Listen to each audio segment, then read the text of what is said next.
Hello friends, स्वागत है आप सभी का मेरे चैनल मोगलीज गार्डन में। तो फ्रेंड्स आज जैसे कि आप जानते हैं कि फरवरी का मंथ जो है हमारे पेड़ पौधों के लिए, बीज लगाने के लिए और कटिंग्स लगाने के लिए बहुत ही अच्छा है।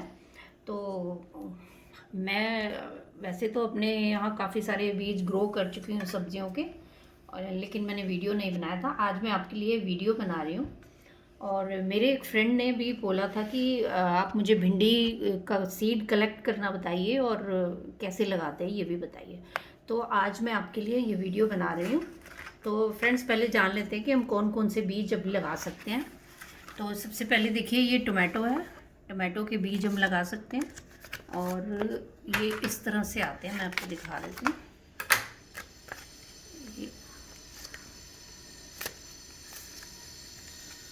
ये इसके बीच में छोटा सा एक लिफाफा रख के इसके बीच में देते हैं इस तरह से। ये मैं पहले भी आपको एक वीडियो में अपने बता चुकी है। इस तरह से आते हैं टोमेटो के बीज, और आप इनको भिगोने की ज़रूरत नहीं है। बिल्कुल ऐसे कोई भी अच्छी सी मिट्टी बना के जिसमें गार्डन सॉइल और थोड़ी सी कंपोस्ट, बहुत ज़्यादा कंपोस्ट नहीं मिलानी, इस तरह से मिला के और उसको पानी डाल दीजिए और गीला करके उसमें इस तरह से आप स्प्रिंकल कर दीजिए।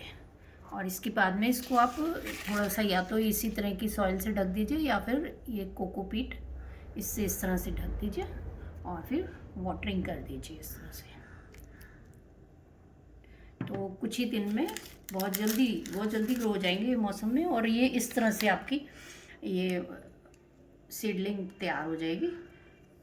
इस तरह से मैंने ये ऑलरेडी तैयार करके रखी हुई है, और कुछ को मैंने अपने गार्डन में अपने पॉट्स में लगा भी दिया है। तो ये तो हुआ फ्रेंड टमाटो का। बाकी जिन फ्रेंड्स के पास में टमाटो के बीज नहीं हैं तो वो अपने घर में से कोई भी एक टमाटर लेके और उसको बीच में से कट करके उसके सीड्स को भी डायरेक्टली उसमें सॉइल में ग्रो कर सकते हैं। वो भी बड़े अच्छे से लग जाता है। दूसरा है हमारा ये धनिया को मैंने जैसे भिगो के रखा हुआ है, तो इसको आप इसी तरह से इस पर स्प्रिंकल कर दीजिए और उससे कोकोपीट से ढक दीजिए, तो ये भी बड़े अच्छे से ग्रो हो जाएगा। तीसरा है ये शिमला मिर्च फ्रेंड्स, या तो आप ऐसे सीड्स मार्केट से ले लीजिए या फिर आपके घर में जैसे शिमला मिर्च है तो इसको आप कट करके और इसमें से ये बीज निकाल लें। ये सीड्स को आप निकाल के और डायरेक्टली मिट्टी में इस तरह से ग्रो कर सकते हैं। जैसे ये मिट्टी है और इसमें आप ऐसे ऐसे करके ग्रो कर दीजिए, इसको बड़े इजीली ग्रो हो जाते हैं। इसके बाद में ये बैंगन, ये मेरे पास गोल वाला बैंगन है। इसके सीड्स आप ग्रो कर सकते हैं। ये इस तरह से आते हैं, बिल्कुल टमाटो की तरह से, बिल्कुल पतले पतले बारीक बारीक। इसको भी आप डायरेक्टली मिट्टी में इस तरह से डाल दीजिए और इस तरह से हल्का हल्का कवर कर दीजिए और फिर वाटरिंग कर दीजिए। वाटरिंग बहुत ज़्यादा नहीं करनी है, सिर्फ इसके ऊपर पानी स्प्रिंकल कर दीजिए और बहुत ज़्यादा नहीं करनी है। तीसरा मेरे पास एक तरह के बैंगन और भी हैं, लंबे वाला, तो वो भी मैं दिखाती हूँ।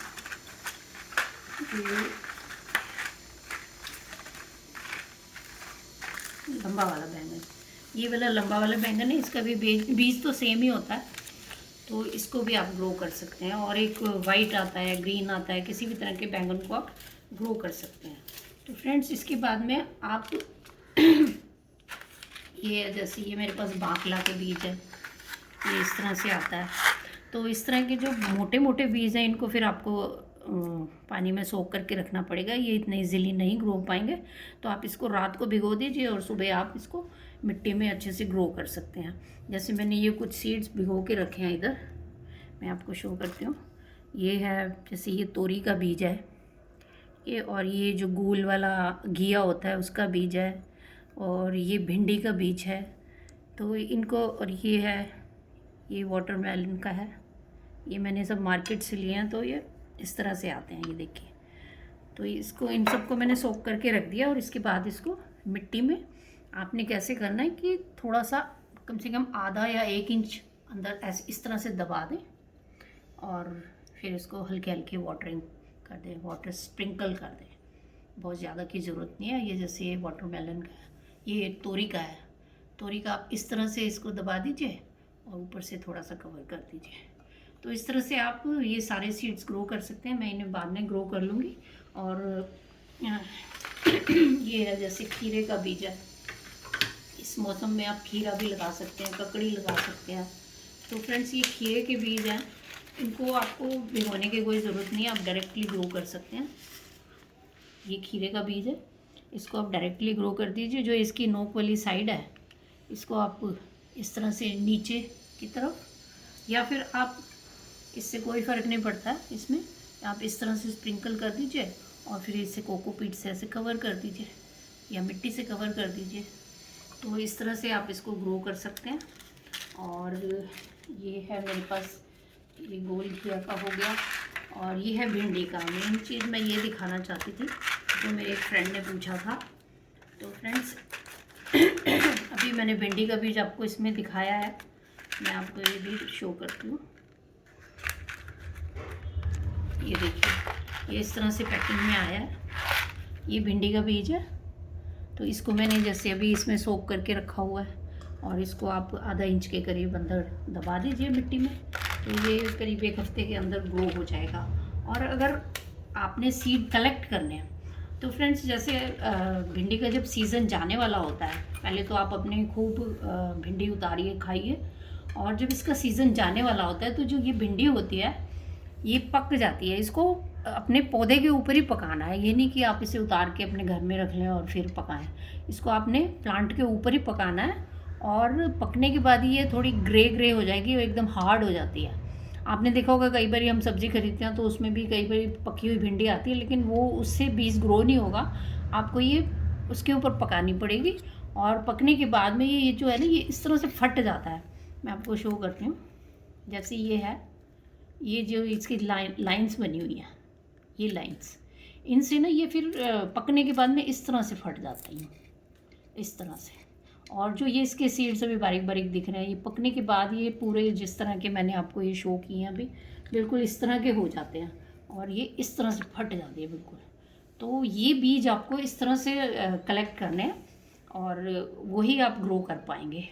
तो फ्रेंड्स, इनको आपने जैसे मैंने अभी बताया कि आप इसको आधा इंच के करीब मिट्टी में दबा दीजिए और हफ्ते के अंदर बड़े आराम से इस सीज़न में निकल आते हैं।